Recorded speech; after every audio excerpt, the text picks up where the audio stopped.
the first bit of news. I don't know. I'm not really doing this in order of importance, so I don't know where this comes in your order of importance. But Nick Aldis has given his notice to the NWA, and he'll be a free agent early next year. Aldis called the NWA a toxic brand. So that's a word that I'm not that keen on again. And he suggested that Billy Corgan, has worked himself into a shoot. Talking to Wrestling Inc., he said, "It's more about the audience having been telling the NWA one thing for a long time, and Billy specifically has been disregarding them and doing the complete opposite, almost out of spite. And I just don't think it's got anything to do with business. I think it's just to do with ego." What are you making about this whole Nick Aldis, Billy Corgan situation? Okay, I know Nick. I don't know him that well, but I worked with him in TNA. And he had a lot of potential then. He still does. He has more now because he understands the entire scope of what he's trying to do.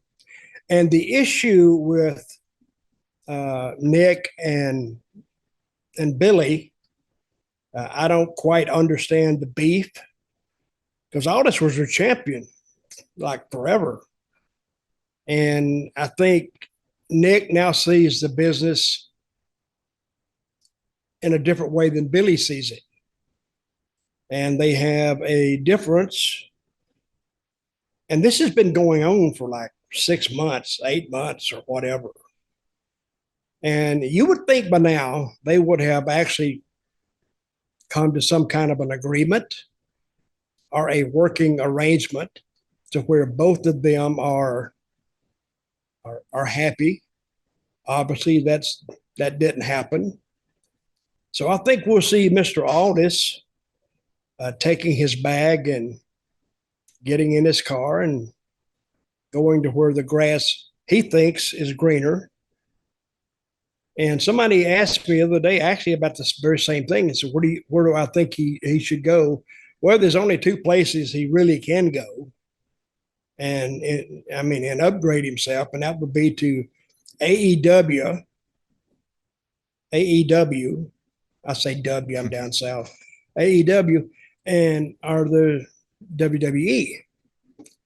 I think AEW would be almost a mistake at this point, because they sign guys and you don't see them you'll see them 2 weeks, 3 weeks, and then they disappear. So you almost forget they're there. But I think in WWE, I think he would be a good fit for WWE. I think Triple H would like his look, would like his size, and would like his speaking ability, because he respects that. Plus, he's great in the ring. So I think the best move for him, both career-wise and financially speaking, would be to WWE. I wish him the best of luck. But some people don't want to see this happen because they think he's getting screwed around. He's not getting screwed around. It's just the normal working order of professional wrestling. It happens to everybody, and nobody worked for one guy anymore for their career except for Hulk Hogan. He worked for a few territories before he made it to WWF and made it big. But I think his best move at this point, Nick Aldis, is to WWE. Do you remember the first time you met him in TNA? What were your initial impressions? Sort of like a rough stone, needed polishing, or did you just think, oh, it's another body guy, ten a penny? No, well, who liked him in TNA was Dixie. And there was a lot of decisions that I didn't agree with Dixie on. But guess what? She's the boss. And if she wanted something, okay, you tried your best to make it happen. In this case, I'll have to admit, Dixie was right. He was a diamond in the rough. So we started polishing. And I don't know how much experience he'd had before he got to TNA. I think he started somewhere in the UK. Well, did you know, before he was on TNA or anything else, he was on a brief revived version of Gladiators in this country. And I remember That's watching right. this. It was on Sky One, and he was the only one of the gladiators who they brought on who had any personality and seemed to get it whatsoever. Because obviously you had American gladiators from the 80s for God knows how many years. We had our version that was really popular as well. And Hmm. there's a lot more personality in pro wrestling in gladiators than maybe they'd like to care to admit. And Aldis got it off the bat. Well, he got his start over there somehow. And now I'm since you told me that, I remembered Dixie had taken a vacation and she had went to London, talking to what's your big TV station on the Sky? BBC, ITV, Channel 4, one of those. Sky's What one of them as what? well. Okay, well, I think she was talking to them. And who ran Gladiators in UK? Goodness knows, I don't know. It only lasted for 1 or 2 years. It wasn't the same as the original. Well, that's where she saw him, and she liked him, and I think she made contact with him somehow, and wanted to know would he be interested. He said, "Yeah."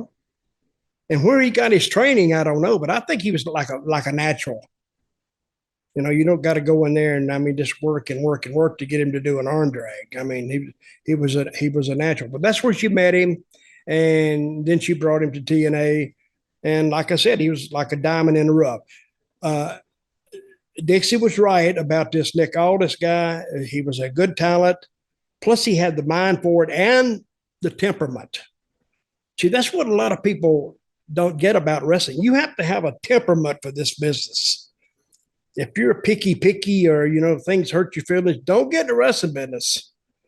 That's the worst place for you to go because you know you've heard the old saying, "Well, we need to straighten them out." Well, in wrestling, that actually what happens a lot of times when you go in the ring, you get straightened out quick, physically. So if you have an attitude or a temperament that doesn't fit the business, you and the person that doesn't have the good temperament and wrestling will be separated quickly.